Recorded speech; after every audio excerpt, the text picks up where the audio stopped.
मैंने no no no no मैंने 1 minute please. No, ये तरीका ठीक नहीं है, प्लीज।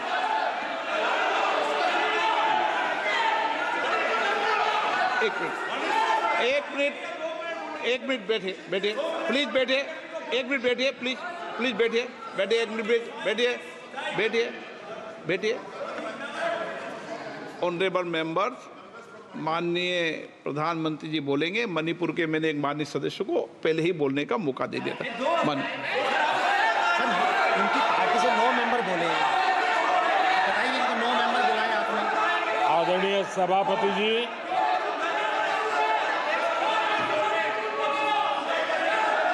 मैं राष्ट्रपति जी के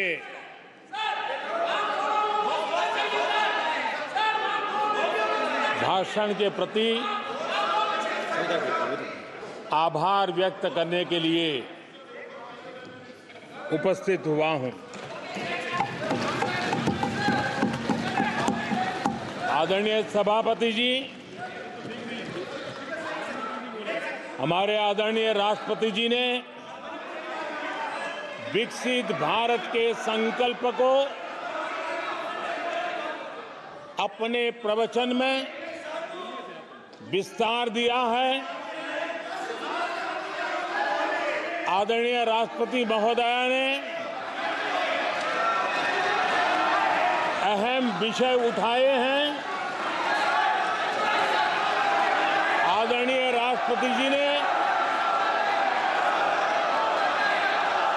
हम सबका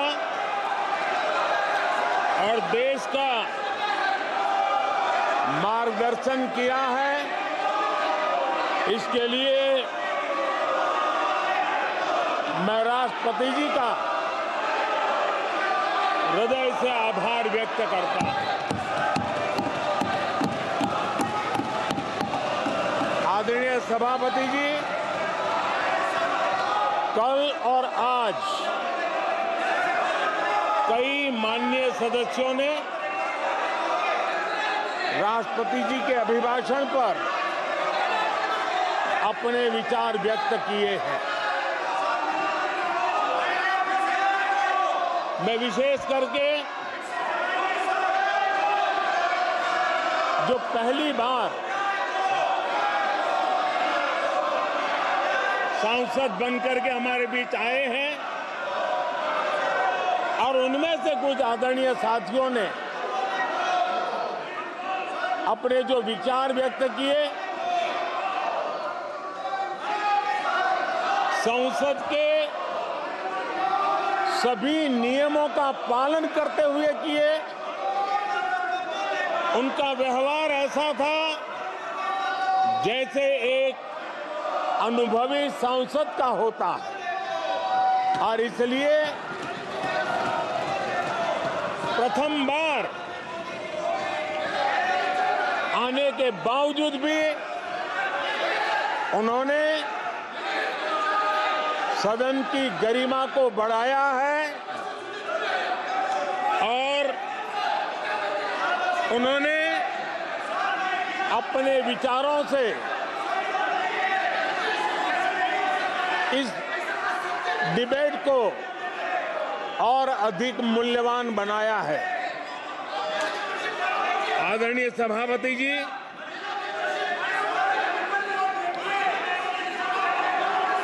देश ने एक सफल चुनाव अभियान को पार करते हुए विश्व को दिखा दिया है कि ये दुनिया का सबसे बड़ा चुनाव अभियान था। देश की जनता ने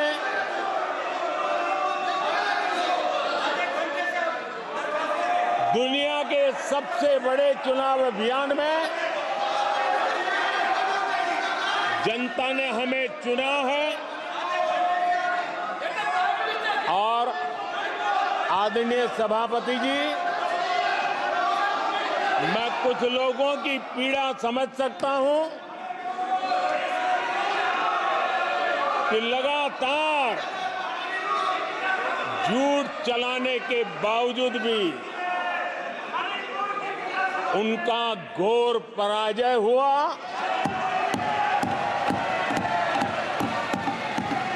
और लोकतंत्र के माननीय प्रतिपक्ष के नेता ये शोभा नहीं देता आपको पर्याप्त समय पर्याप्त अवसर दिया है, ये शोभा नहीं देता। आप सदन में डायरेक्शन दो।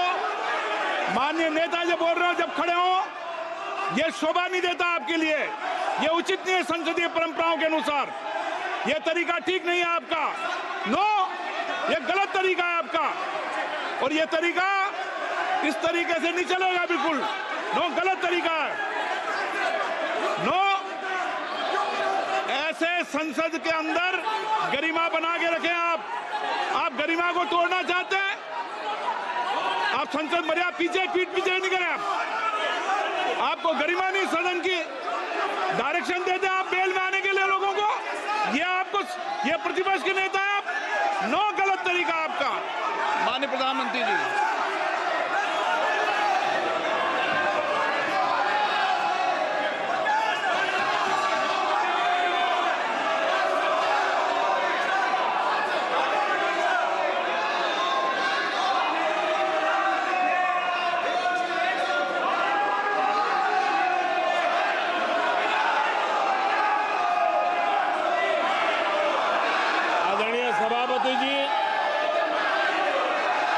विश्व का सबसे बड़ा चुनाव अभियान और उसमें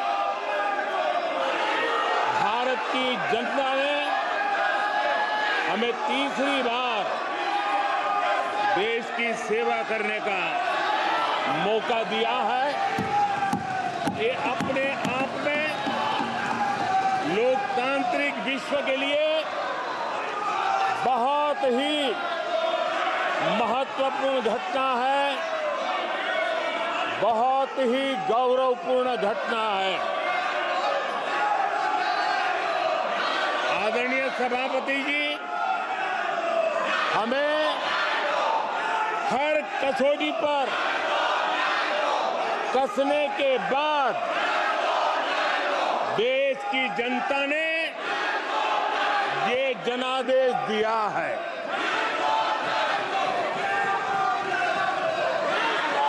जनता ने हमारे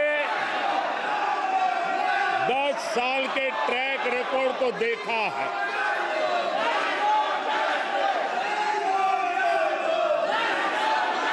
जनता ने देखा है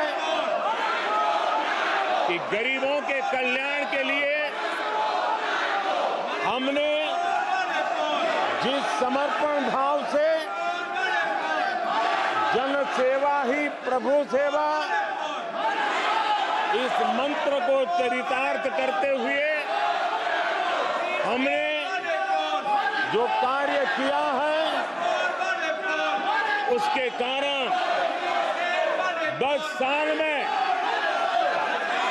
25 करोड़ गरीब गरीबी से बाहर निकले।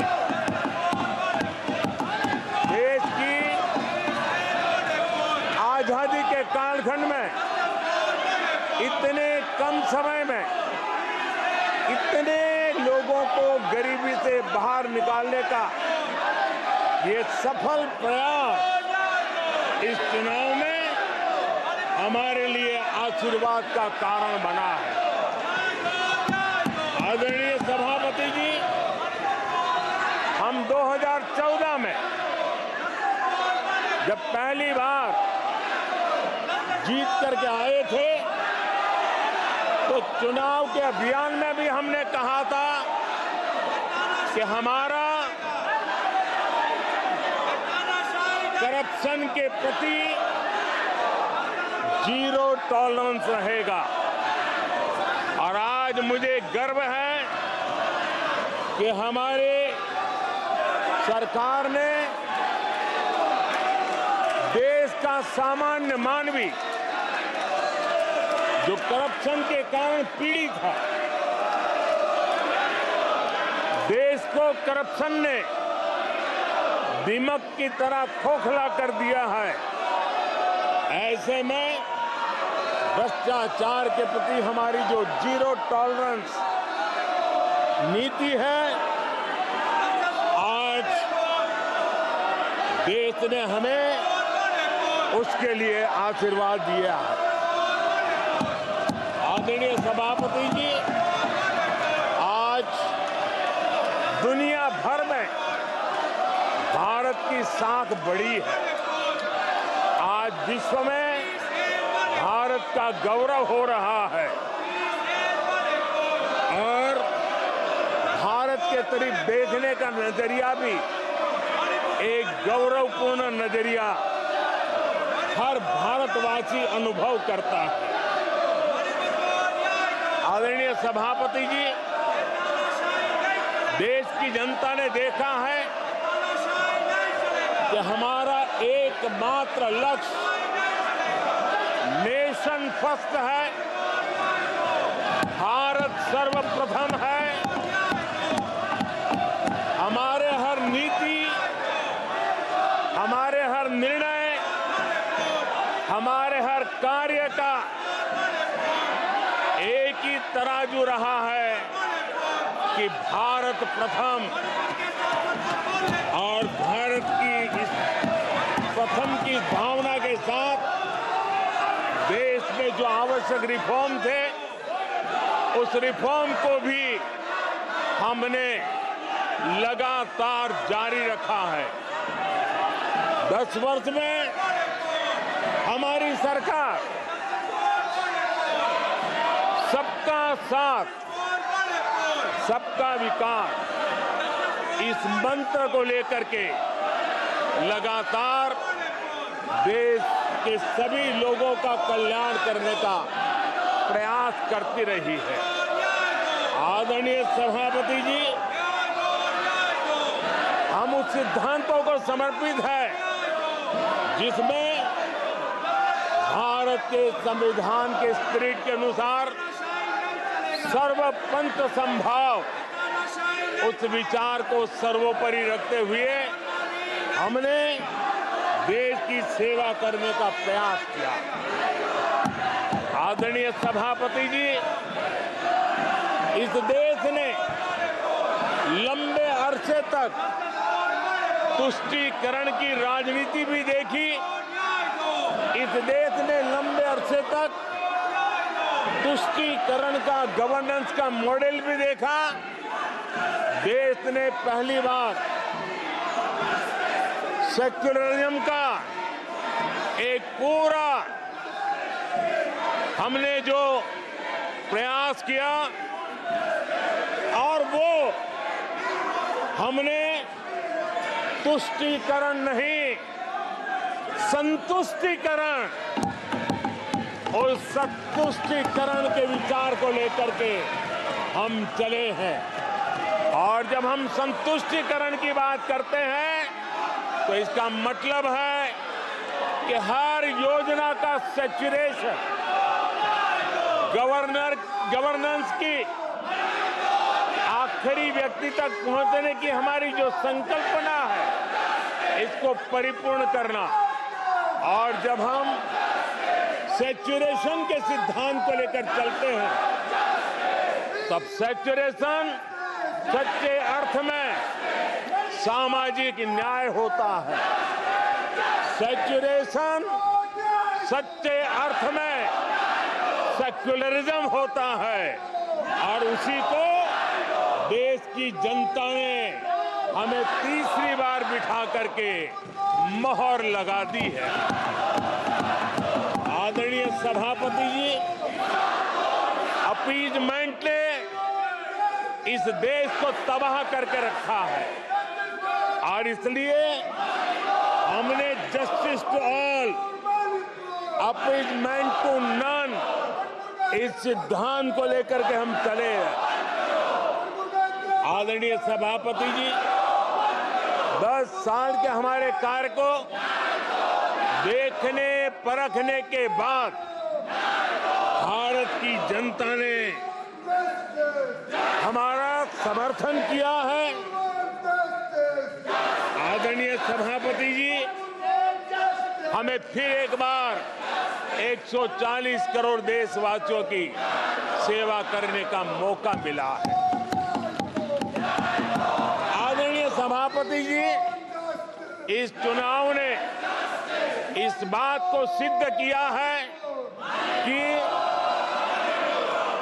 भारत की जनता कितनी परिपक्व है। भारत की जनता कितने विवेकपूर्ण रूप से और कितने उच्च आदर्शों को लेकर के अपने विवेक का सद्बुद्धि से उपयोग करती है, और उसी का नतीजा है कि आज तीसरी बार हम आपके सामने, देश की जनता के सामने नम्रता पूर्वक सेवा करने के लिए उपस्थित हुए हैं। आदरणीय सभापति जी, देश की जनता ने हमारी नीतियों को देखा है, हमारी नीयत, हमारी निष्ठा, उस पर देश की जनता ने भरोसा किया है। आदरणीय सभापति जी, इस चुनाव में हम जनता के बीच एक बड़े संकल्प के साथ देश की जनता के पास आशीर्वाद मांगने के लिए गए थे, और हमने आशीर्वाद मांगा था विकसित भारत के हमारे संकल्प के लिए। हमने विकसित भारत के निर्माण के लिए एक प्रतिबद्धता के साथ, एक शुभ निष्ठा के साथ जन सामान्य का कल्याण करने के इरादे से हम गए थे। जनता ने विकसित भारत के संकल्प को 4 चांद लगा करके हमें फिर से एक बार विजयी बना करके देश की जनता की सेवा करने का मौका दिया है। आदरणीय सभापति जी, जब देश विकसित होता है तब कोटि कोटि जनों के सपने पूरे होते हैं। देश जब विकसित होता है तब कोटि कोटि जनों के संकल्प सिद्ध होते हैं। आदरणीय सभापति जी, जब देश विकसित होता है तब आने वाली पीढ़ियों के लिए भी एक मजबूत नींव उनके सपनों को पूरा करने के लिए तैयार हो जाती है। आदरणीय सभापति जी, विकसित भारत का सीधा सीधा लाभ हमारे देश के नागरिकों की गरिमा, हमारे देश के नागरिकों के क्वालिटी ऑफ लाइफ में सुधार, ये स्वाभाविक हमें विकसित भारत होने से देश के कोटि कोटि जनों के भाग्य में आता है। आजादी के बाद मेरा देश का सामान्य नागरिक इन चीजों के लिए तरसता रहा है। आदरणीय सभापति जी, जब विकसित भारत होता है तब हमारे गांव की स्थिति, हमारे शहरों की स्थिति, उसमें भी बहुत बड़ा सुधार होता है। गांव के जीवन में गौरव भी होता है, गरिमा भी होती है और विकास के नए नए अवसर भी होते हैं। हमारे शहरों का विकास भी एक अवसर के रूप में विकसित भारत में उभरता है, तब दुनिया की विकास यात्रा में भारत के शहर भी बराबरी करेंगे, ये हमारा सपना है। आदरणीय सभापति जी, विकसित भारत का मतलब होता है कोटि कोटि नागरिकों को कोटि कोटि अवसर उपलब्ध होते हैं, अनेक अनेक अवसर उपलब्ध होते हैं। और वो अपने कौशल्य, अपनी क्षमता और संसाधनों के अनुसार विकास की नई सीमाओं को प्राप्त कर सकता है। आदरणीय सभापति जी,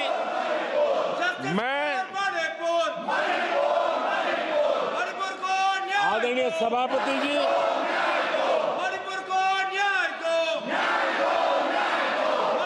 आदरणीय सभापति जी, मैं आज आपके माध्यम से देशवासियों को विश्वास दिलाता हूं, मैं देशवासियों को विश्वास दिलाता हूं कि विकसित भारत के जिस संकल्प को लेकर के हम चले हैं, उस संकल्प की पूर्ति के लिए हम भरसक प्रयास करेंगे, पूरी निष्ठा से करेंगे, पूरी ईमानदारी से करेंगे और हमारा समय का पल पल और हमारे शरीर का कण कण हम देशवासियों को विकसित भारत के सपने को पूरा करने के लगाएंगे। हमने देश की जनता को कहा था 24/7 फॉर 2047। आज मैं इस सदन में ही दोहराता हूं कि हम उस काम को अवश्य पूरा करेंगे। आदरणीय सभापति जी, 2014 के उन दिनों को याद कीजिए।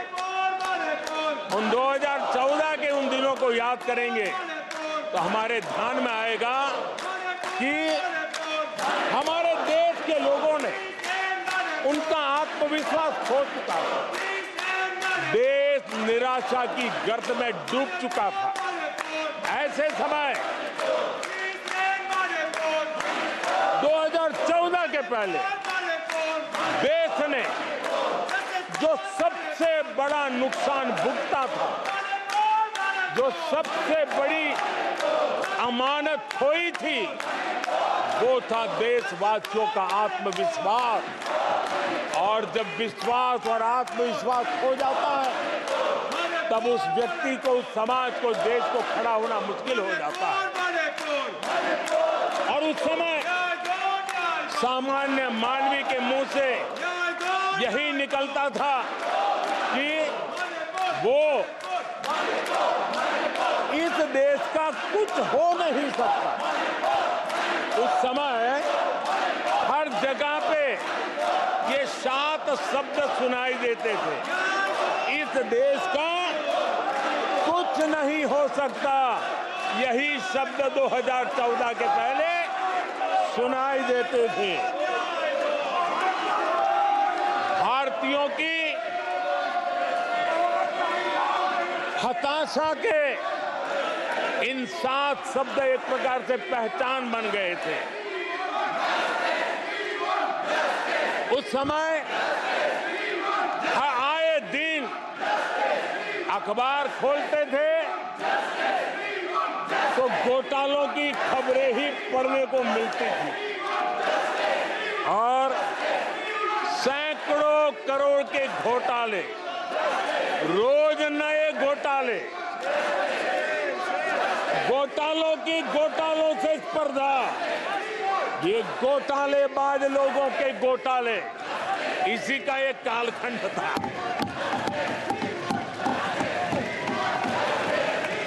और बेशर्मी के साथ सार्वजनिक रूप से स्वीकार भी कर लिया जाता था कि दिल्ली से 1 रुपया निकलता है तो 15 पैसा पहुंचता है। 1 रुपये में 85 पैसे का घोटाला। इस घोटालों की दुनिया ने देश को निराशा की गर्त में डुबो दिया था। पॉलिसी पैरालिसिस था, फ्रेजाइल 5 में पहुंच चुके थे। भाई भतीजावाद इतना फैला हुआ था कि जिसके लिए सामान्य नौजवान तो आशा छोड़ चुका था कि अगर कोई सिफारिश करने वाला नहीं है तो जिंदगी अटक जाएगी, ये स्थिति पैदा हुई थी।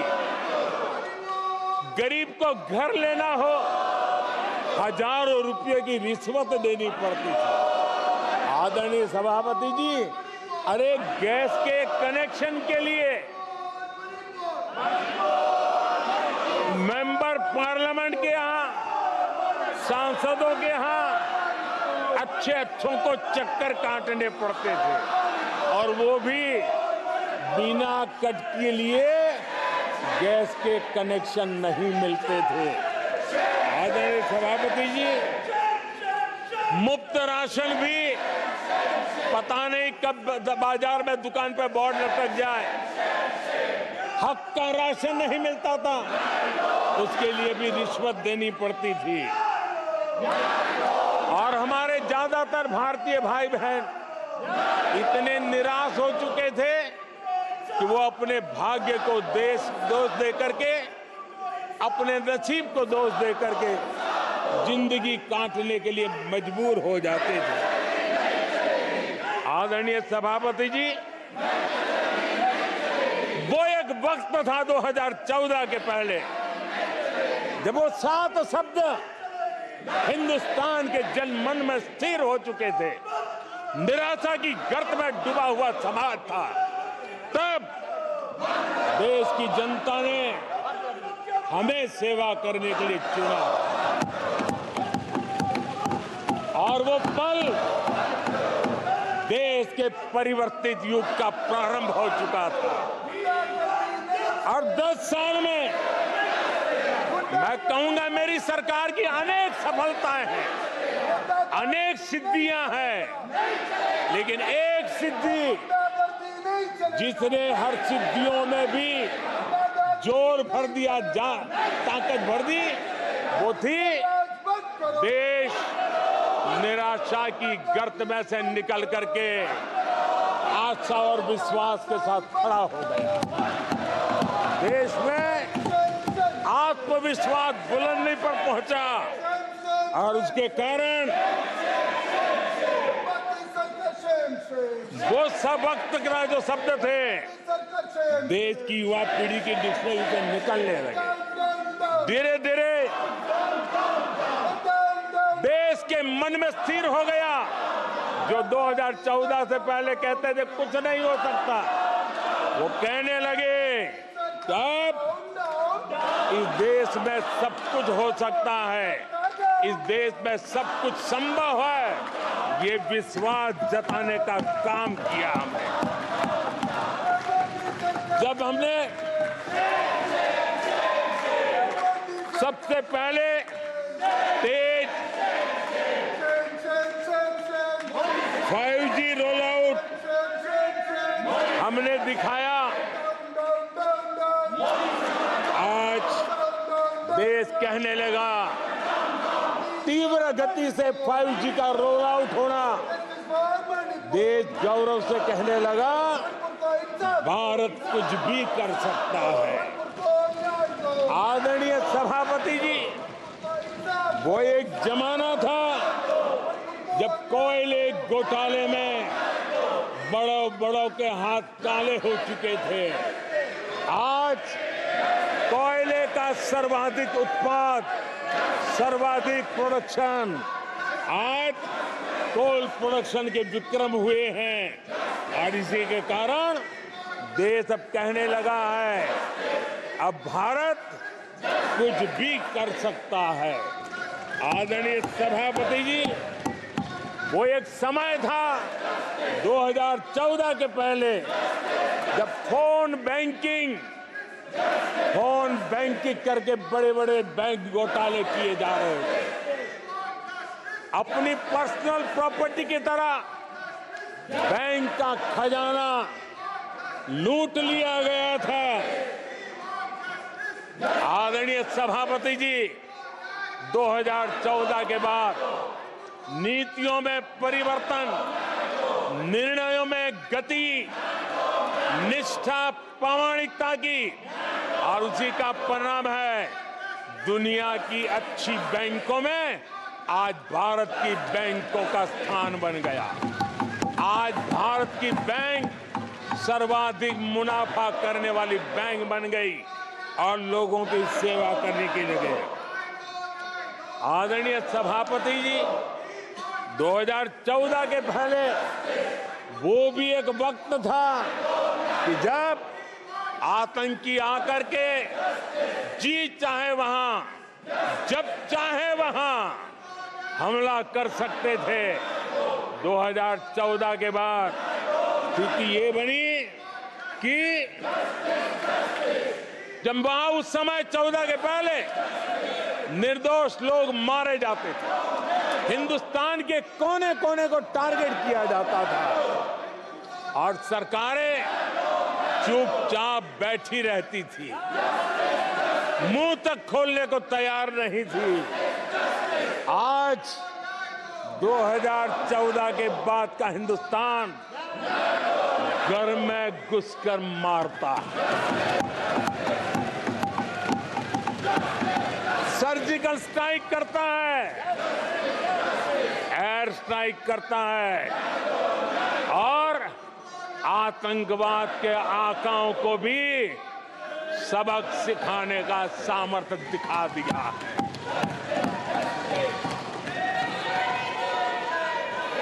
आज आदरणीय सभापति जी, देश का एक एक नागरिक जानता है कि अपनी सुरक्षा के लिए भारत कुछ भी कर सकता है। आदरणीय सभापति जी, आर्टिकल 370 इसकी पूजा करने के वाले लोगों ने वोट बैंक की राजनीति का हथियार बनाने वालों ने 370 को उसने जम्मू कश्मीर का जो हालात कर दिए थे, वहां के लोगों के अधिकार छीन लिए थे। भारत का संविधान जम्मू की कश्मीर की सीमा में प्रवेश नहीं कर सकता था और यहां संविधान सर पे रख करके नाचने वाले लोग संविधान को जम्मू कश्मीर में लागू करने का हौसला नहीं रखते, बाबा साहब अम्बेडकर का अपमान किया करते थे। और 370 का वो जमाना था, सेनाओं पर पत्थर चलते थे और लोग निराशा में डूब करके कहते थे अब तो जम्मू कश्मीर में कोई हो नहीं सकता है। आज आर्टिकल 370 की दीवार गिरी, पत्थरबाजी बंद है, लोकतंत्र मजबूत है और लोग बढ़ चढ़ करके भारत के संविधान में भरोसा करते हुए, भारत के तिरंगे झंडे पर भरोसा करते हुए, भारत के लोकतंत्र में भरोसा करते हुए बढ़ चढ़ करके मतदान करने के लिए आगे आ रहे हैं। ये साफ साफ दिखाई देता है। आदरणीय सभापति जी, 140 करोड़ देशवासियों में ये विश्वास पैदा होना,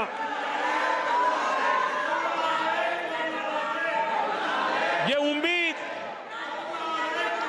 और जब विश्वास जगता है तो विकास का वो ड्राइविंग फोर्स बन जाता है। इस विश्वास ने विकास का ड्राइविंग फोर्स का काम किया है। आदरणीय सभापति जी, ये विश्वास विकसित भारत संकल्प से सिद्धि का विश्वास है। आदरणीय सभापति जी, जब आजादी का जंग चल रहा था और जो भाव देश में था, जो जोश था, उत्साह था, उमंग था, जो विश्वास था कि आजादी लेके रहेंगे, आज देश के कोटि कोटि जनों में वो विश्वास पैदा हुआ है, जिस विश्वास के कारण आज विकसित भारत होना एक प्रकार से उसकी मजबूत नींव इस चुनाव में शिलान्यास हो चुका है। जो ललक आजादी के आंदोलन में थी, वही ललक विकसित भारत के इस सपने को साकार करने में है।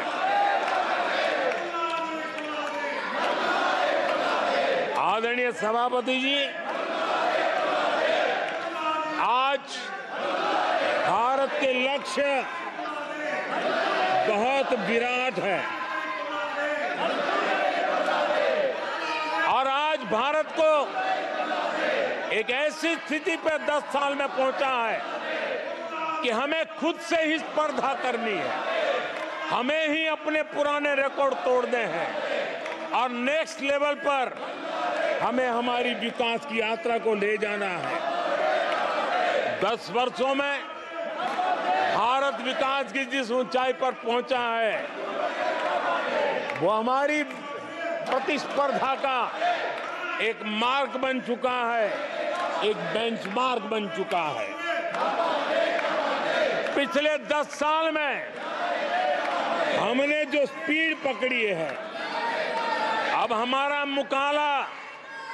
हमारा मुकाबला उसी स्पीड को और ज्यादा स्पीड में ले जाने का है और मेरा विश्वास है देश की इच्छा को हम उसी गति से पूरा करेंगे। आदरणीय सभापति जी, हम हर सफलता को, हर सेक्टर को नेक्स्ट लेवल तक ले जाएंगे। आदरणीय सभापति जी, 10 सालों में भारत की इकोनॉमी को 10 साल के अल्पकाल में हम 10 नंबर से इकोनॉमी को 5 नंबर पे ले गए हैं। अब हम नेक्स्ट लेवल पर जाने के लिए जिस गति से निकले हैं, अब हम देश की इकोनॉमी को नंबर 3 पर ले जाएंगे। आदरणीय सभापति जी, 10 सालों में हमने भारत को मोबाइल फोन का बड़ा मैन्युफैक्चरर बना दिया, भारत को मोबाइल फोन का बड़ा एक्सपोर्टर बना दिया। अब यही काम इस हमारे टेन्योर में सेमीकंडक्टर और अन्य सेक्टर्स में हम करने जा रहे हैं। दुनिया के महत्वपूर्ण कामों में जो चिप्स काम में आएगी, वो चिप्स मेरे भारत की मिट्टी में तैयार हुई होगी, मेरे भारत के नौजवानों की बुद्धि का परिणाम होगा, मेरे भारत के नौजवानों के परिश्रम का परिणाम होगा। ये विश्वास हमारे भीतर है। आदरणीय सभापति जी, हम आधुनिक भारत की तरफ भी जाएंगे, हम विकास की नई ऊंचाइयों को, लेकिन हमारी जड़ें जमीन से जुड़ी रहेगी, हमारे पैर देश के जन सामान्य की जिंदगी से जुड़े रहेंगे और हम 4 करोड़ गरीबों के घर बना चुके हैं। आने वाले इस टेन्योर में तेज गति से 3 करोड़ और घर बना करके इस देश में किसी को भी घर के बिना रहना ना पड़े, ये हम देखेंगे। आदरणीय सभापति जी, 10 साल में विमेन सेल्फ हेल्प ग्रुप में हमने देश की कोटि-कोटि बहनों को एंटरप्रेन्योर के क्षेत्र में एक बहुत सफलतापूर्वक हमने आगे बढ़े हैं। अब हमने उसको नेक्स्ट लेवल पे ले जाने वाले हैं।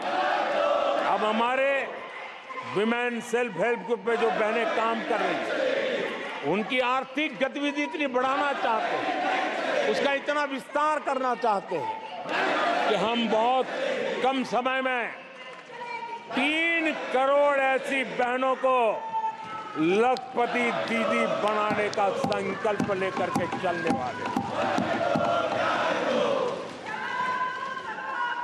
आदरणीय सभापति जी, मैंने पहले भी कहा है, आज मैं फिर से दोहराऊं,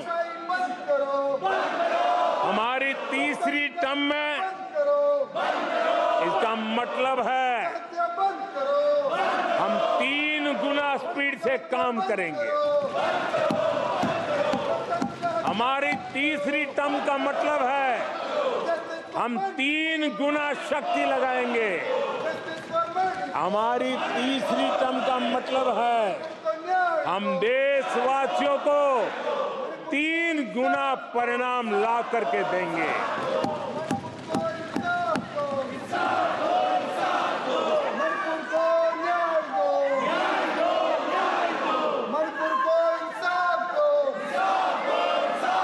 अपने सदस्यगणों, नेता प्रतिपक्ष मान्य से मेरे सबको मौका दिया। आपने 90 मिनट बोला, ये संसद में तरीका ठीक नहीं है। मैं आग्रह करूंगा, आप इस तरीके से संसद की मर्यादाओं को बनाए, उचित नहीं है। आप जाइए बेंच में से, बैठिए। आपको पर्याप्त समय, पर्याप्त अवसर दिया, आपको 90 मिनट बोलने दिया और समय पूरा दिया। आपकी सभी सदस्यों को बोलने का अवसर दिया, लेकिन आप जब सदन के नेता बोलते हैं, जिस तरीके का व्यवहार करते हैं, ये संसदीय परंपराओं के अनुरूप नहीं है। और ये इतनी बड़ी पार्टी जो लेकर आप चले हो, उसकी परंपराओं के अनुरूप भी नहीं है। ये 5 साल ऐसे चलने वाला नहीं है। माननीय प्रधानमंत्री जी, आदरणीय सभापति जी,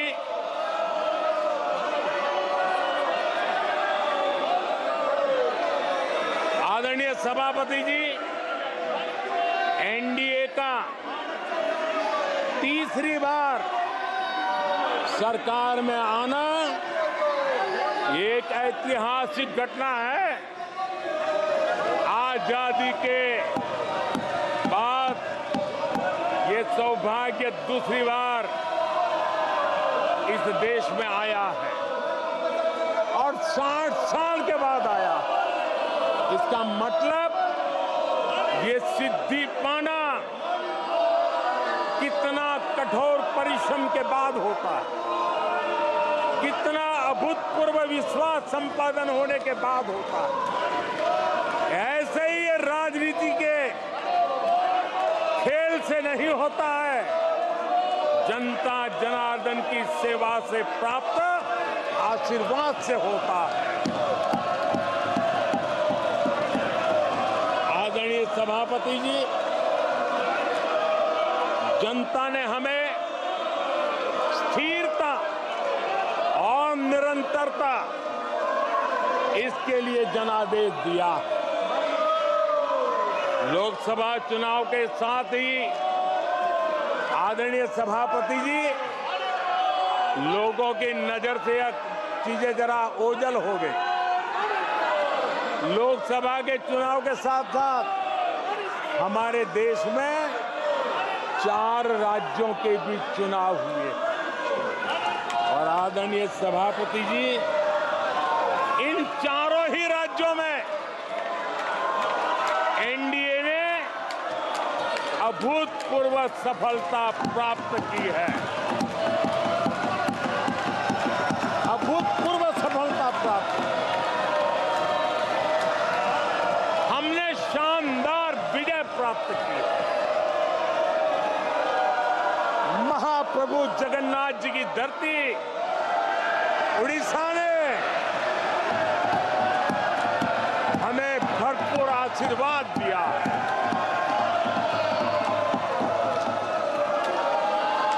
आदरणीय सभापति जी, आंध्र प्रदेश एनडीए ने क्लीन स्वीप किया है। सूक्ष्मदर्शक यंत्र में भी ये नजर नहीं आते हैं। आदरणीय सभापति जी, अरुणाचल प्रदेश हम फिर एक बार सरकार बनाई है। सिक्किम में एनडीए ने फिर एक बार सरकार बनाई है। अभी 6 महीने पहले ही आदरणीय सभापति जी, आपका होम स्टेट राजस्थान, मध्य प्रदेश और छत्तीसगढ़ में हमने प्रचंड विजय पाया है। आदरणीय सभापति जी, हमें नए नए क्षेत्रों में जनता का प्यार मिल रहा है, जनता का आशीर्वाद मिल रहा है। आदरणीय सभापति जी, बीजेपी ने केरला में इस बार खाता खोला है और बड़े गर्व के साथ केरला से हमारे सांसद हमारे साथ बैठते हैं। तमिलनाडु में कई सीटों पर बीजेपी ने दमदार उपस्थिति दर्ज की है। कर्नाटक, यूपी और राजस्थान में पिछली बार की तुलना में बीजेपी का वोट परसेंट बढ़ा है। आने वाले समय में 3 राज्यों में चुनाव है। जिन राज्यों में चुनाव, उसमें से 3 की मैं बात करता हूं। महाराष्ट्र, हरियाणा और झारखंड, यहां चुनाव आ रहे हैं। आदरणीय सभापति जी, पिछली विधानसभा में इन 3 राज्यों में हमें जितने वोट मिले थे, इस लोकसभा चुनाव में इन 3 राज्यों में हमें उससे भी ज्यादा वोट मिले हैं। आदरणीय सभापति जी, पंजाब में भी हमारा भूतपूर्व प्रदर्शन रहा है और हमें बढ़त मिली है। जनता जनार्दन का भरपूर आशीर्वाद हमारे साथ है।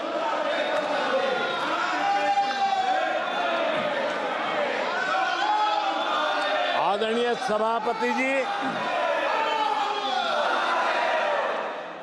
24 के चुनाव में कांग्रेस के लिए भी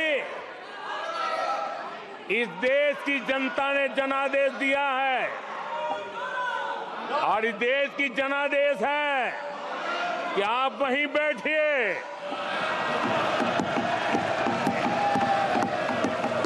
विपक्ष में ही बैठो और तर्क खत्म हो जाए तो चीखते रहो, चिल्लाते रहो।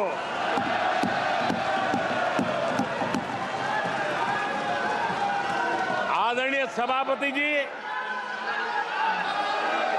कांग्रेस के इतिहास का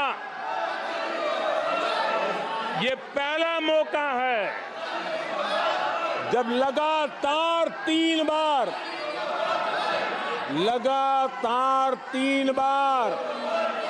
कांग्रेस 100 का आंकड़ा पार नहीं कर पाई है। कांग्रेस के इतिहास में ये तीसरी सबसे बड़ी हार है, तीसरा सबसे खराब प्रदर्शन है। अच्छा होता कांग्रेस अपनी हार स्वीकार करती, जनता जनार्दन के आदेश को सर आंखों पर चढ़ाती, आत्ममंथन करती, लेकिन ये तो कुछ शीर्षासन करने में लगे हुए हैं।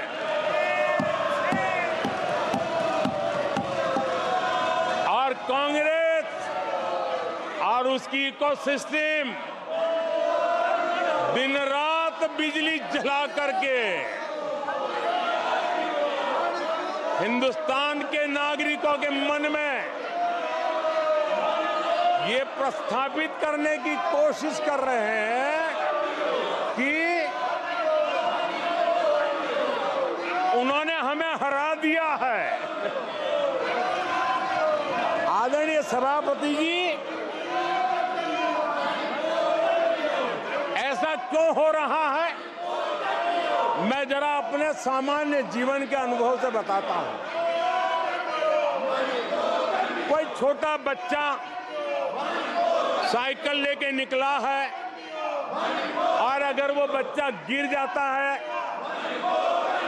साइकिल से लुढ़क जाता है, रोने लगता है, तो कोई बड़ा व्यक्ति आकर के उसके पास पहुंच जाता है और उसको कहता है, देखो चींटी मर गई, देखो चिड़िया उड़ गई, अरे देखो तुम तो बहुत बढ़िया साइकिल चलाते हो, अरे तुम तो गिरे नहीं हो। ऐसा करके उसका जरा मन ठीक करने के लिए प्रयास करते हैं, उसका ध्यान भटका करके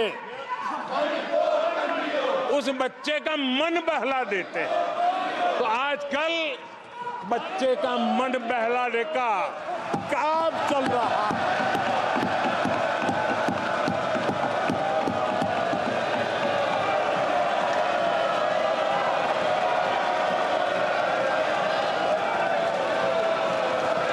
और कांग्रेस के लोग और उनका इकोसिस्टम आजकल ये मन बहलाने का काम कर रहा है। आदरणीय सभापति जी,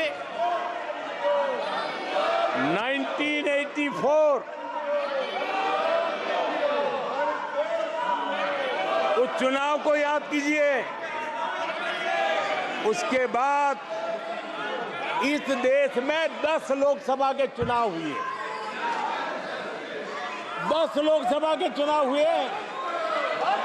84 के बाद 10 लोकसभा के चुनाव होने के बावजूद भी कांग्रेस 250 के आंकड़े को छू नहीं पाई है।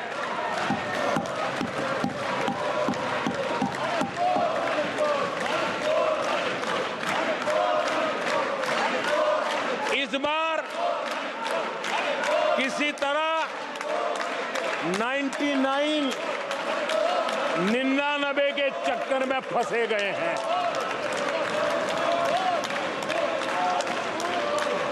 आदरणीय सभापति जी, मुझे एक किस्सा याद आता है।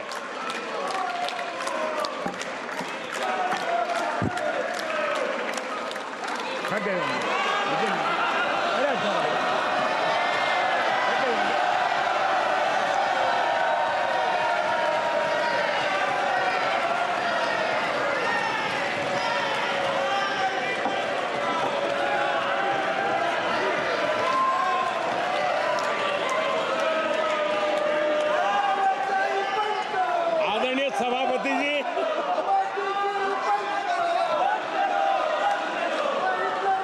मुझे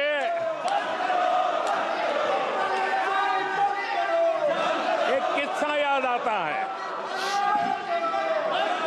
आदरणीय सभापति जी, मुझे एक किस्सा याद आता है। 99 मार्क्स लेकर एक बालक घमंड में घूम रहा था और देश सबको दिखाता था, देखो कितने ज्यादा मार्क्स आए हैं। तो लोग भी जब 99 सुनते थे तो शाबाशी देते थे, बहुत उसको हौसला बुलंद करते थे। तो फिर उनके टीचर आए कि भैया किस बात की मिठाई बांट रहे हो, ये 100 में से 99 नहीं लाया, ये तो 543 में से लाया है।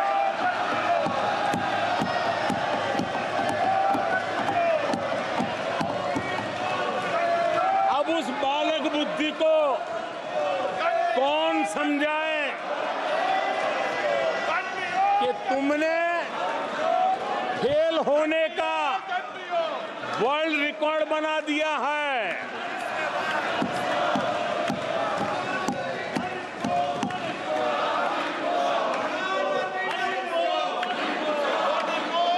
कांग्रेस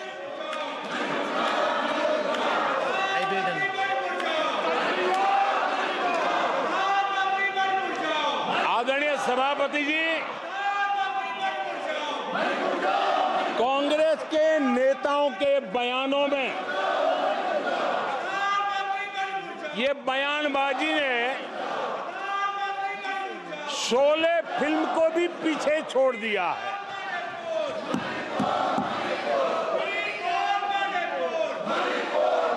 आप सबको शोले फिल्म की वो मौसी जी याद होगी।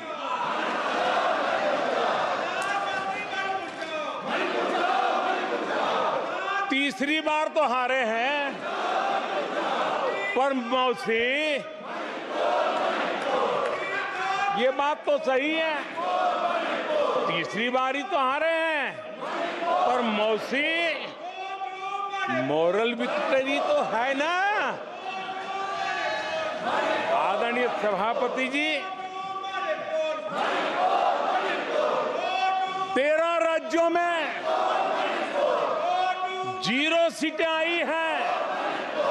अरे मौसी, 13 राज्यों में 0 सीटें आई हैं, पर हीरो तो है ना।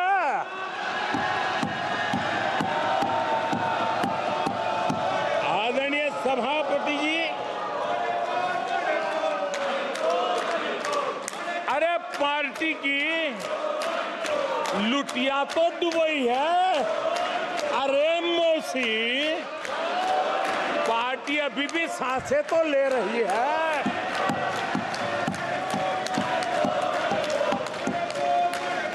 मैं कांग्रेस के लोगों को कहूंगा, जनादेश को फर्जी जीत के जश्न में मत दबाओ। जनादेश को फर्जी जीत के नशे में मत दबाओ, उस जश्न में मत दबाओ। ईमानदारी से देशवासियों के जनादेश को जरा समझने की कोशिश करो, उसे स्वीकार करो।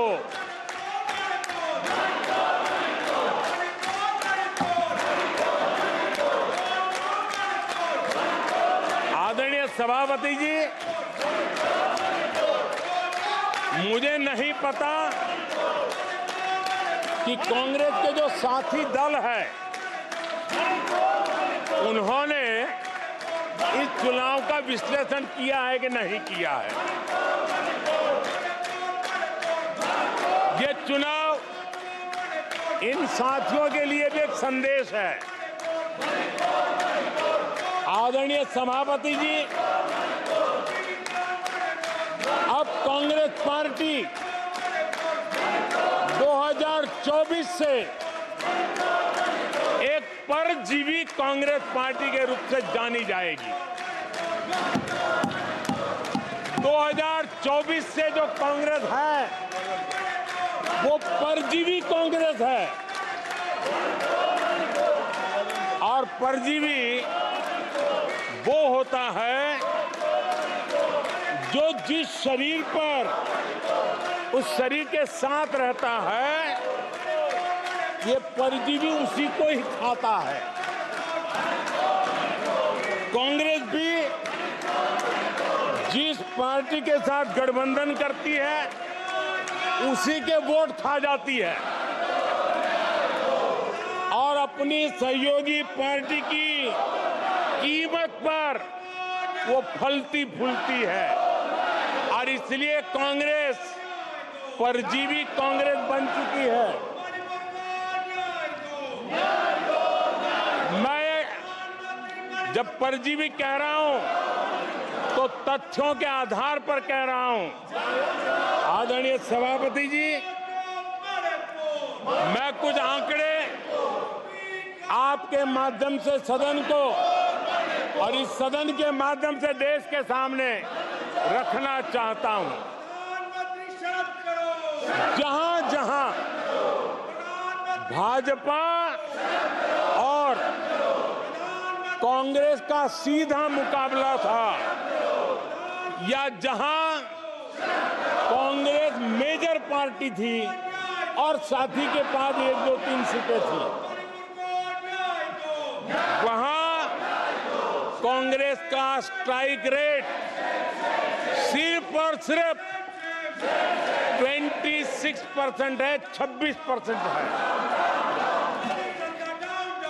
लेकिन जहां किसी का पल्लू पकड़ करके चलते थे, जहां वो जूनियर पार्टनर थे, किसी दल ने उनको कुछ दे दिया मौका, ऐसे राज्यों में कांग्रेस जहां जूनियर पार्टनर थी, उनका स्ट्राइक रेट 50% है और कांग्रेस की 99 सीटों में से ज्यादातर सीटें उनके सहयोगियों ने उनको जिताया है। और इसलिए मैं कहता हूं ये परजीवी कांग्रेस है। 16 राज्यों में जहां कांग्रेस अकेले लड़ी, वहां उसका वोट शेयर इस चुनाव में गिर चुका है। आदरणीय सभापति जी, गुजरात, छत्तीसगढ़ और मध्य प्रदेश, इन 3 राज्यों में जहां कांग्रेस अपने दम पर लड़ी और 64 में से 64 में से सिर्फ 2 सीट जीत पाई है, 64 में से 2। इसका साफ मतलब है कि इस चुनाव में कांग्रेस पूरी तरह परजीवी बन चुकी और अपने सहयोगी दलों के कंधे पर उन्होंने चढ़ करके ये सीटों का आंकड़ा बढ़ाया है। अगर कांग्रेस ने अपने सहयोगियों के जो वोट खाए हैं, वो अगर न खाए होते तो लोकसभा में उनके लिए इतनी सीटें जीत पाना भी बहुत मुश्किल था।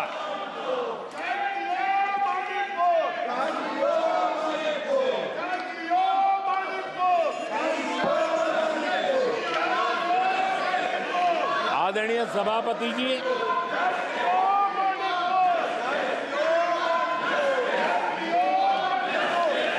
ऐसे समय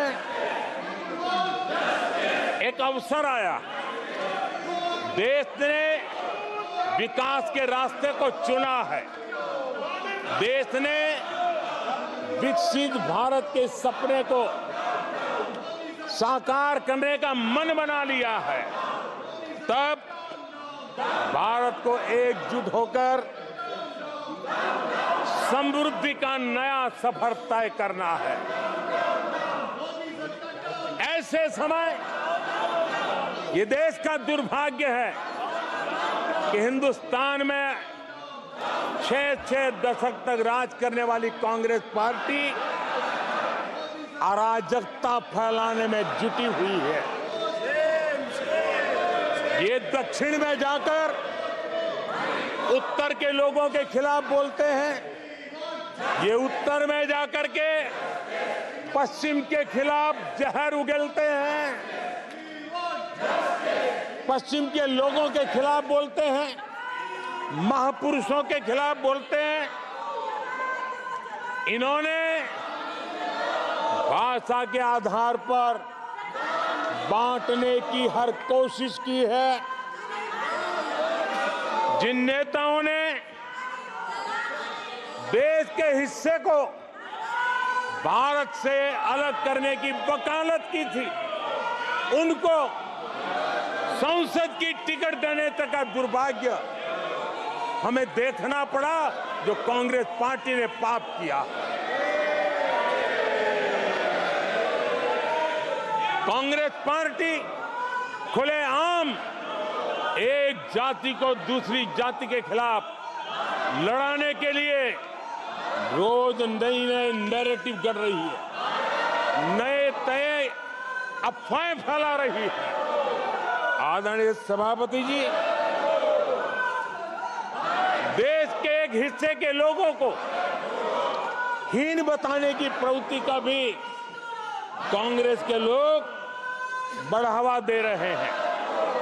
आदरणीय सभापति जी, कांग्रेस देश में आर्थिक अराजकता फैलाने की दिशा में भी सोची समझी चाल चल रही है। चुनाव के दौरान जो बातें की गई, राज्यों में, उनके राज्यों में जिस प्रकार से आर्थिक कदम ये उठा रहे हैं, ये वो रास्ता आर्थिक अराजकता की तरफ देश को घसीटने वाला है। उनके राज्य देश पर आर्थिक बोझ बन जाए, ये खेल जानबूझ करके खेला जा रहा है। मंचों से साफ साफ घोषणा की गई, अगर इनके मन का परिणाम नहीं आया, 4 जून को देश में आग लगा दी जाएगी, लोग इकट्ठे होंगे, अराजकता फैलाएंगे। ये अधिकृत रूप से आह्वान किए गए, ये अराजकता फैलाना इनका मकसद है। भारत की लोकतांत्रिक प्रक्रिया को सवालों के घेरे में लाकर अराजकता फैलाने का प्रयास किया गया है। सीएए को लेकर जो अराजकता फैलाई गई, देश के लोगों में गुमराह करने का जो खेल खेला गया, पूरी इकोसिस्टम इस बात को बल देती रही ताकि उनके राजनीतिक मकसद पूरे हो। आदरणीय सभापति जी, देश को दंगों में झोंकने के भी कुत्सित प्रयास पूरे देश ने देखे हैं। आदरणीय सभापति जी,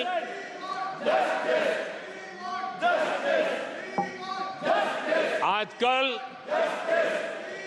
सिंपैथी गेन करने का एक नई ड्रामेबाजी शुरू की गई है, नया खेल खेला जा रहा है। मैं एक किस्सा सुनाता हूं। एक बच्चा स्कूल से आया और जोर जोर से रोने लगा और उसकी माँ भी डर गई, क्या हो गया, बहुत रोने लगा और फिर कहने लगा, माँ मुझे आज स्कूल में मारा गया,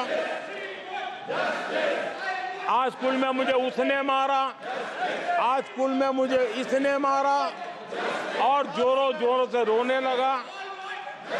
माँ परेशान हो गई।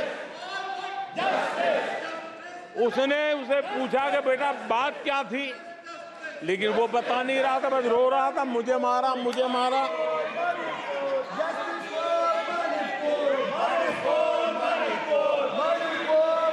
बच्चा ये नहीं बता रहा था कि आज स्कूल में उस बच्चे ने किसी बच्चे को मां की गाली दी थी। उसने ये नहीं बताया किसी बच्चे की किताबें उसने फाड़ दी थी। उसने ये नहीं बताया कि उसने टीचर को चोर कहा था। उसने ये नहीं बताया कि किसी का टिफिन चुरा करके खा गया था। हमने कल सदन में यही बचकाना हरकत देखी है। कल यहां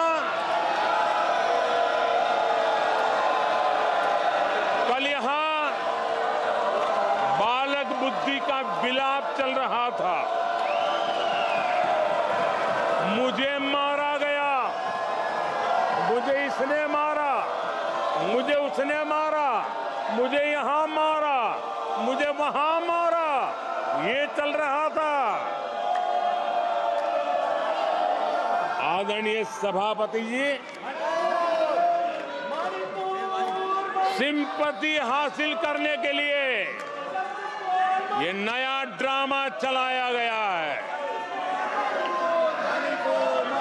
लेकिन ये सच्चाई जानते हैं कि ये हजारों करोड़ रुपए उसकी हेराफेरी के मामले में जमानत पर बाहर है।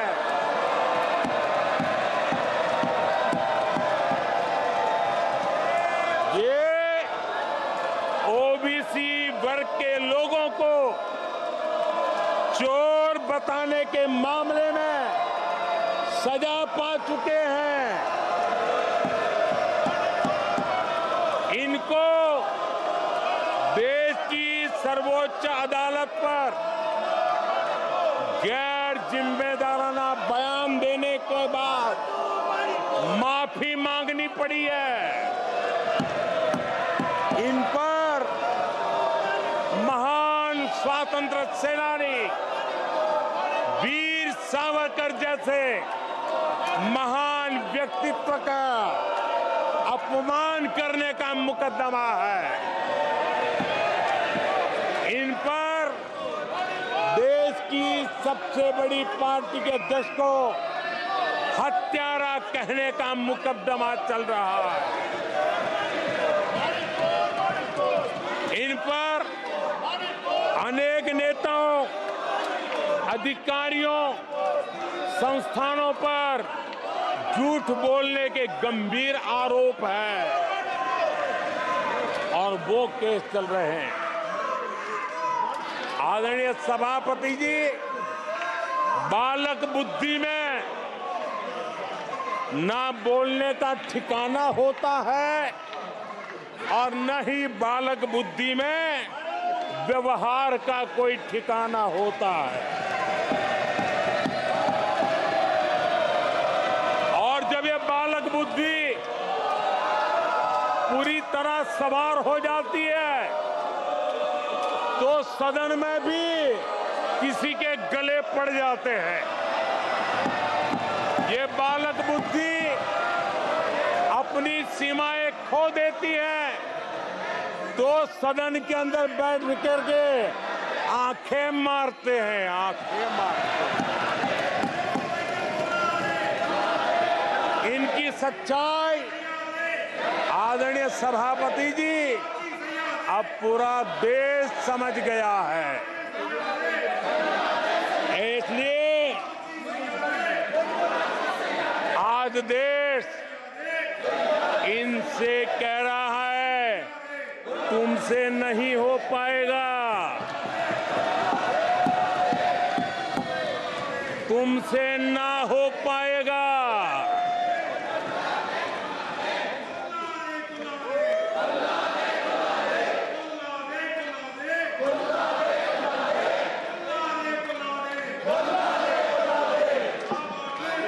बैठिए माननीय सदस्य प्लीज।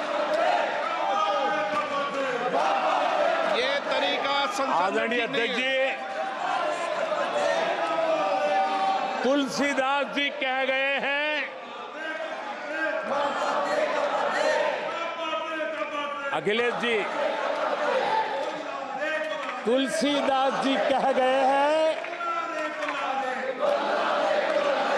जूठई लेना, जूठई देना, जूठई भोजन, जूठई चबेना। तुलसीदास जी ने कहा है, जूठई लेना, जूठई देना, जूठई भोजन, जूठई चबेना। कांग्रेस ने झूठ को राजनीति का हथियार बनाया। कांग्रेस के मुंह झूठ लग गया है। जैसे वो आदमखोर एनिमल होता है ना, जिसको लहू मुंह पे लग जाता है, वैसे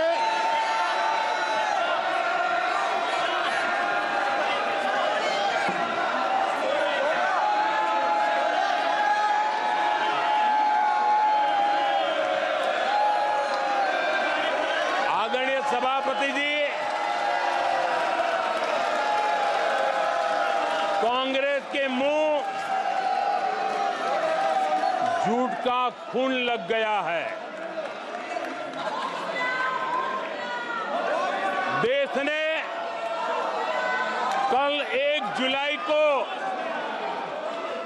खटाखट दिवस भी मनाया है।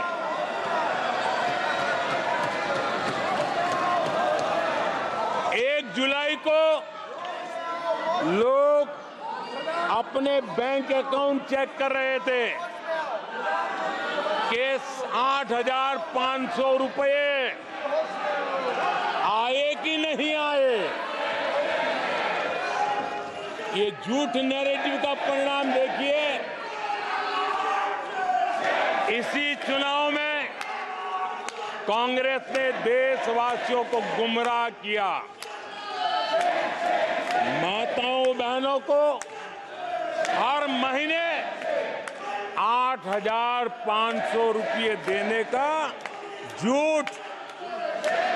इन माताओं के बहनों के दिलों को जो चोट लगी है ना, वो श्राप बन करके ये कांग्रेस को तबाह करने वाली है। आदरणीय सभापति जी, ईवीएम को लेकर झूठ, संविधान को लेकर झूठ, आरक्षण को लेकर झूठ, उससे पहले राफेल को लेकर झूठ, HAL को लेकर के झूठ, LIC को लेकर के झूठ, बैंकों को लेकर झूठ, कर्मचारियों को भी भड़काने के प्रयास हुए। हौसला तो इतना बढ़ गया कि कल सदन को भी गुमराह करने का प्रयास हुआ। कल अग्निवीर को लेकर सदन में झूठ बोला गया। कल यहां भरपूर असत्य बोला गया कि MSP नहीं दिया जा रहा। अध्यक्ष जी, संविधान की गरिमा से खिलवाड़ ये सदन का दुर्भाग्य है। और अनेक बार लोकसभा में जीत करके आए लोग सदन की गरिमा के साथ खिलवाड़ करे, ये शोभा नहीं देता है।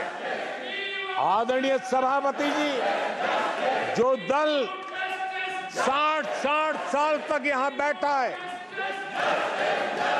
जो सरकार के कामों को जानता है, जिसके पास अनुभवी नेताओं की श्रृंखला है, वे जब अराजकता के इस रास्ते पर चले जाएं, झूठ के रास्ते को चुन ले, तब देश गंभीर संकट की तरफ जा रहा है। इसका सबूत मिल रहा है। आदरणीय सभापति जी, सदन की गरिमा से खिलवाड़ ये हमारे संविधान निर्माताओं का अपमान है, इस देश के महापुरुषों का अपमान है, देश के लिए आजादी के लिए बलिदान देने वाले वीर सपूतों का अपमान है। और इसलिए आदरणीय सभापति जी, मैं जानता हूं आप बहुत सहृदयी हैं, आप उदार मन के मालिक हैं, आप संकट के समय भी हल्की फुल्की मीठी मुस्कान के साथ चीजों को झेल लेते हैं। लेकिन आदरणीय सभापति जी, अब जो हो रहा है, कल जो हुआ है, वो गंभीरता से लिए बिना संसदीय लोकतंत्र को हम रक्षित नहीं कर पाएंगे। आदरणीय सभापति जी, इन हरकतों को बालक बुद्धि कह करके, बालक बुद्धि मान करके हम नजरअंदाज नहीं करना चाहिए, कतई नजरअंदाज नहीं करना चाहिए। और मैं इसलिए कह रहा हूं कि इसके पीछे इरादे नेक नहीं है, इरादे गंभीर खतरे के हैं। और मैं देशवासियों को भी जगाना चाहता हूं। आदरणीय सभापति जी, इन लोगों का झूठ हमारे देश के नागरिकों की विवेक बुद्धि पर आशंका व्यक्त करता है। उनका झूठ देश के सामान्य विवेक बुद्धि पर एक तमाचा मारने की निर्लज्ज हरकत है। आदरणीय सभापति जी, ये हरकतें देश की महान परंपराओं पर तमाचा है। आदरणीय सभापति जी, इस सदन की गरिमा बचाने का बहुत बड़ी जिम्मेदारी आप पर है। सदन में शुरू हुई झूठ की परंपरा पर कठोर कार्रवाई करेंगे, ये देशवासियों की भी और इस सदन की भी अपेक्षा है। आदरणीय सभापति जी, कांग्रेस ने संविधान और आरक्षण पर भी हमेशा झूठ बोला। आज मैं 140 करोड़ देशवासियों के सामने सच्चाई रखना चाहता हूं, बड़ी नम्रता पूर्वक रखना चाहता हूं। देशवासियों ने भी इस सत्य को जानना बहुत जरूरी है। आदरणीय सभापति जी, आपातकाल इमरजेंसी का 50वां वर्ष है। इमरजेंसी सिर पर सिर्फ सत्ता के लोभ के खातिर, तानाशाही मानसिकता के कारण देश पर थोपा गया तानाशाही शासन था। और कांग्रेस क्रूरता की सभी हदें पार कर चुकी है। उसने अपने ही देशवासियों पर क्रूरता का पंजा फैलाया था और देश के ताने बाने को छिन्न विच्छिन्न करने का पाप किया था। आदरणीय सभापति जी, सरकारों को गिराना, मीडिया को दबाना, हर कारनामे संविधान की भावना के खिलाफ, संविधान की धाराओं के खिलाफ, संविधान के एक एक शब्द के खिलाफ थे। ये वो लोग हैं जिन्होंने प्रारंभ से देश के दलितों के साथ, देश के पिछड़ों के साथ घोर अन्याय किया है।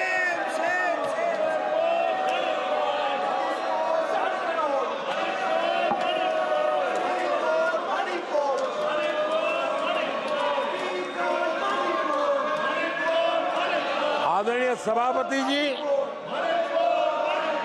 और इसी कारण से बाबा साहब आम्बेडकर ने कांग्रेस की दलित विरोधी, पिछड़े विरोधी मानसिकता के कारण नेहरू जी की कैबिनेट से इस्तीफा दिया था।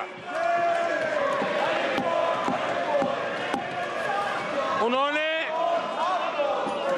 पर्दाफाश किया था कि कैसे नेहरू जी ने दलितों, पिछड़ों के साथ अन्याय किया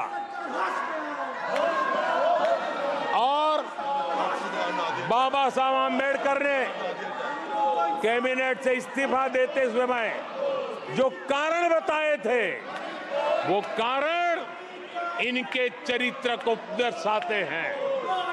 बाबा साहब आम्बेडकर जी ने कहा था, मैं सरकार द्वारा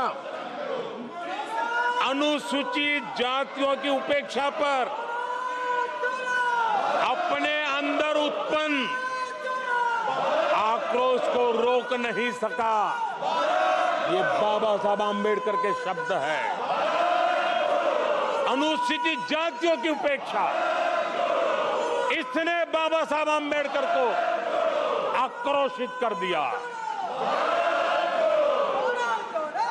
बाबा साहब के सीधे हमले के बाद नेहरू जी ने बाबा साहब आम्बेडकर का राजनीतिक जीवन खत्म करने के लिए पूरी ताकत लगा दी। आदरणीय सभापति जी, पहले षड्यंत्र पूर्वक बाबा साहब आम्बेडकर को चुनाव में हरवाया गया। आदरणीय सभापति जी, हराया इतना ही नहीं, उन्होंने बाबा साहब आम्बेडकर के इस पराजय की, उसका जश्न मनाया, खुशी मनाई और खुशी उन्होंने व्यक्त की। आदरणीय सभापति जी, एक पत्र में ये लिखित है इस खुशी का। आदरणीय सभापति जी,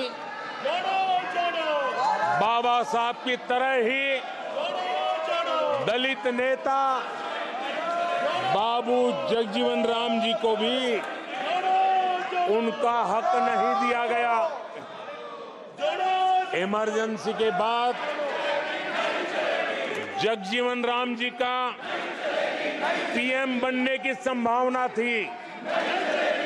इंदिरा गांधी जी ने पक्का किया कि जगजीवन राम जी किसी भी हालत में पीएम न बने, और एक किताब में लिखा गया है कि किसी भी कीमत पर जगजीवन राम प्रधानमंत्री नहीं बनने चाहिए।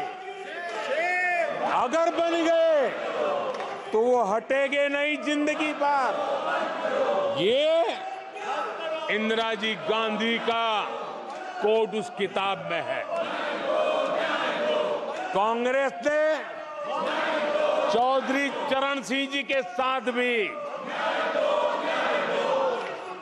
यही व्यवहार किया, उनको भी नहीं छोड़ा था। पिछड़ों के नेता, कांग्रेस पार्टी के अध्यक्ष बिहार के सपूत सीताराम केसरी के साथ भी अपमानित व्यवहार करने का पाप इसी कांग्रेस ने किया। आदरणीय सभापति जी, कांग्रेस पार्टी प्रारंभ से ही आरक्षण की घोर विरोधी रही है। नेहरू जी ने तो मुख्यमंत्रियों को चिट्ठी लिख करके साफ साफ शब्दों में आरक्षण का विरोध किया था। कांग्रेस के एक प्रधानमंत्री श्रीमती इंदिरा गांधी जी ने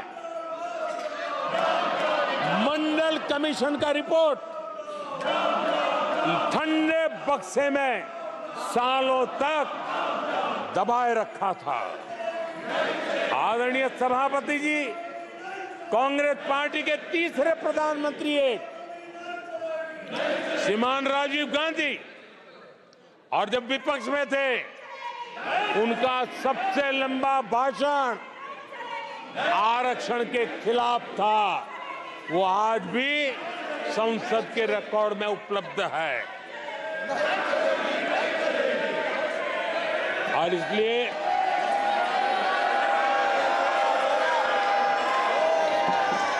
आदरणीय सभापति जी, मैं आज एक गंभीर विषय पर आपका और देशवासियों का ध्यान आकर्षित करना चाहता हूं। कल जो हुआ, इस देश के कोटि कोटि देशवासी आने वाली सदियों तक माफ नहीं करेंगे। आदरणीय सभापति जी, 131 साल पहले, 131 ईयर पहले स्वामी विवेकानंद जी ने शिकागो में कहा था, मुझे गर्व है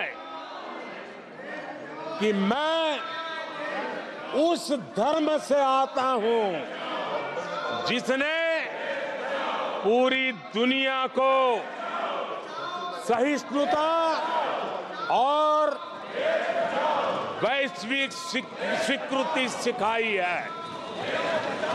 131 साल पहले हिंदू धर्म के लिए विवेकानंद जी ने अमेरिका के शिकागो में दुनिया के दिग्गजों के सामने कहा था। आदरणीय सभापति जी, हिंदू सहनशील है, हिंदू अपनत्व को लेकर के जीने वाला समूह है। इसी कारण भारत का लोकतंत्र, भारत की इतनी विविधताएं, उसका वैविध्य की विराटता आज उसी के कारण पनपी है और पनप रही है। आदरणीय सभापति जी, गंभीर बात है कि आज हिंदुओं पर झूठा आरोप लगाने की साजिश हो रही है, गंभीर षड्यंत्र हो रहा है।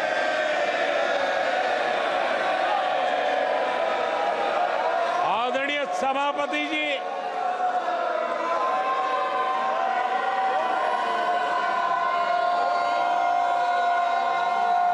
आदरणीय सभापति जी,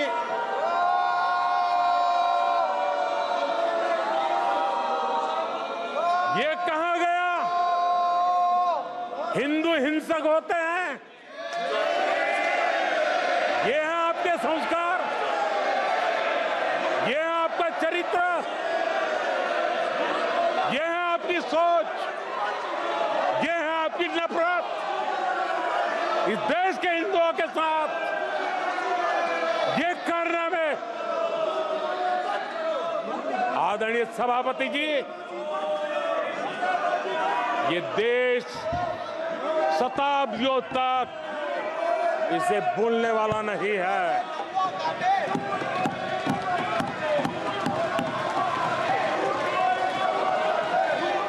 कुछ दिन पहले हिंदुओं में जो शक्ति की कल्पना है, उसका इसके विनाश की घोषणा की गई थी। आप किस शक्ति की विनाश की बात करते हैं? ये देश सदियों से शक्ति का उपासक है।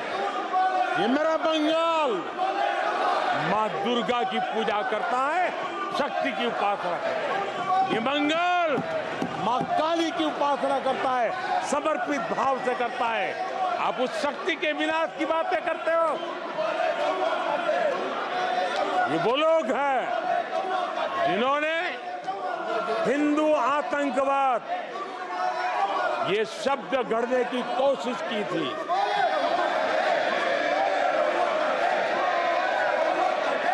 इनके साथी हिंदू धर्म को उसकी तुलना डेंगू, मलेरिया ऐसे शब्दों से करें और ये लोग तालियां बजाएं, ये देश कभी माफ नहीं करेगा। आदरणीय सभापति जी, एक सोची समझी रणनीति के तहत इनका पूरा इकोसिस्टम, हिंदू परंपरा, हिंदू समाज, इस देश की संस्कृति, देश की विरासत, इसको नीचा दिखाना, उसे गाली देना, उसे अपमानित करना, हिंदुओं का मजाक उड़ाना, इसे फैशन बना दिया है और उसको संरक्षण देने का काम अपने राजनीतिक स्वार्थ के लिए ऐसे तत्व कर रहे हैं। आदरणीय सभापति जी,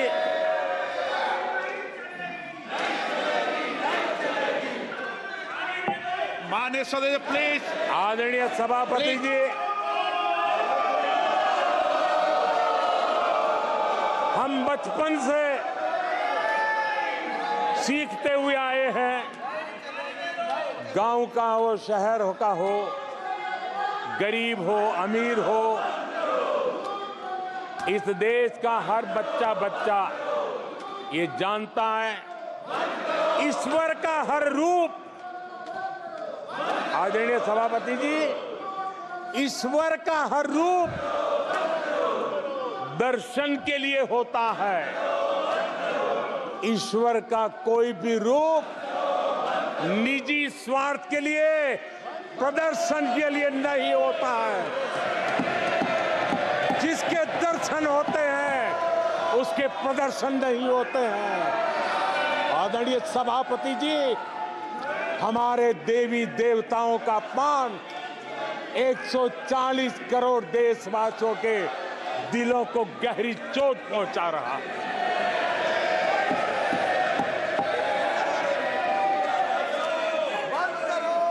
निजी राजनीतिक स्वार्थ के लिए ईश्वर के रूपों का इस प्रकार से खेल, आदरणीय सभापति जी, ये देश कैसे माफ कर सकता है? आदरणीय सभापति जी, सदन के कल के दृश्यों को देख करके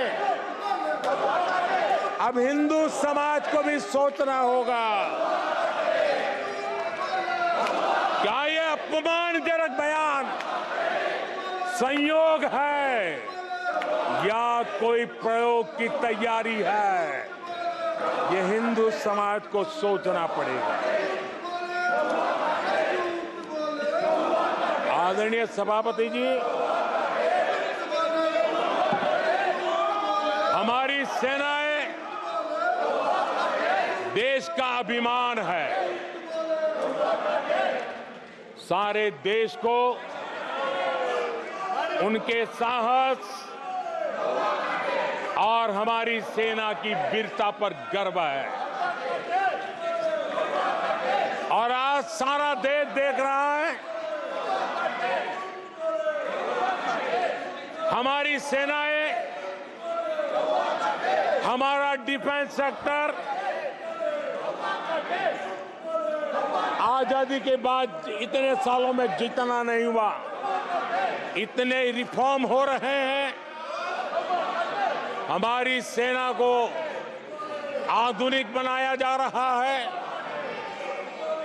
हर चुनौती को हमारी सेना मुंह तोड़ जवाब दे सके, इसलिए युद्ध के सामर्थ्य वाली सेना बनाने के लिए हम भरपूर प्रयास कर रहे हैं, रिफॉर्म कर रहे हैं, कदम उठा रहे हैं, देश की सुरक्षा का मकसद लेकर के।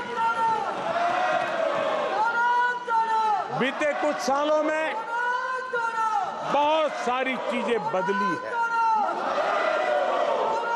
सीडीएस का पद बनने के बाद इंटीग्रेशन और सशक्त हुआ है।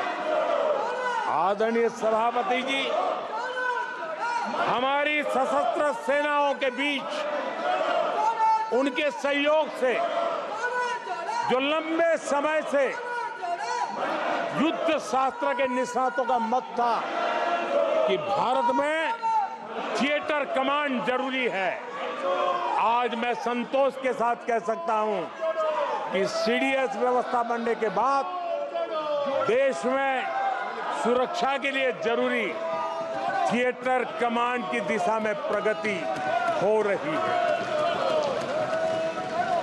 आदरणीय सभापति जी, आत्मनिर्भर भारत, उसमें हमारी सेना को आत्मनिर्भर बनाना, उसकी भी बहुत बड़ी महत्वपूर्ण भूमिका निभाई जा रही है। हमारी देश की सेना युवा होनी चाहिए। सेना दुश्मनों के दांत खट्टे करने के लिए होती है। हमें हमारे युवाओं पर भरोसा होना चाहिए। सेना में युवाओं की ताकत बढ़ानी चाहिए और इसलिए हम लगातार युद्ध योग्य सेना बनाने के लिए रिफॉर्म कर रहे हैं। समय पर रिफॉर्म न करने के कारण हमारी सेना का बहुत नुकसान हुआ है, लेकिन ये सार्वजनिक बातें कहने योग्य नहीं होने के कारण मैं मेरे मुंह को ताला लगा करके बैठा हूं। आदरणीय सभापति जी, देश की सुरक्षा एक गंभीर मसला होता है। आदरणीय सभापति जी, ऐसे रिफॉर्म्स का उद्देश्य किसी भी परिस्थिति में, अब युद्ध के रूप बदल रहे हैं, संसाधन बदल रहे हैं, शस्त्र बदल रहे हैं, टेक्निक बदल रही है। ऐसे में हमें हमारी सेनाओं को उसी चुनौतियों के अनुरूप तैयार करना, ये बहुत बड़ी जिम्मेवारी होती है, जिसको निभाने के लिए गालियां खा करके भी, झूठे आरोप सह करके भी, मुंह पर ताला लगा करके हम काम कर रहे हैं। ऐसे समय देश की सेना को आधुनिक बनाना, सशक्त बनाने के ऐसे समय कांग्रेस क्या कर रही है? ये झूठ फैला रहे हैं। डिफेंस रिफॉर्म्स के प्रयासों को कमजोर करने का षड्यंत्र कर रहे हैं। आदरणीय सभापति जी, दरअसल कांग्रेस के लोग कभी भी भारतीय सेनाओं को ताकतवर होते नहीं देख सकते। आदरणीय सभापति जी, कौन नहीं जानता कि नेहरू जी के समय देश की सेनाएं कितनी कमजोर होती थी। हमारी सेनाओं में कांग्रेस ने जो लाखों करोड़ों के घोटाले किए, वही तरीका था जिस तरीके ने देश की सेना को कमजोर किया है। ये देश की सेनाओं को कमजोर किया। जल हो, थल हो, नभ हो, सेना की हर आवश्यकता में इन्होंने देश आजाद हुआ तब से भ्रष्टाचार की परंपरा बनाई। जीप घोटाला हो, पनडुब्बी घोटाला हो, बोफोर्स घोटाला हो, इन सारे घोटालों ने देश की सेना की ताकत को बढ़ने से रोका है। वो भी एक वक्त था आदरणीय सभापति जी, कांग्रेस के जमाने में हमारी सेनाओं के पास बुलेट प्रूफ जैकेट भी नहीं हुआ करते थे।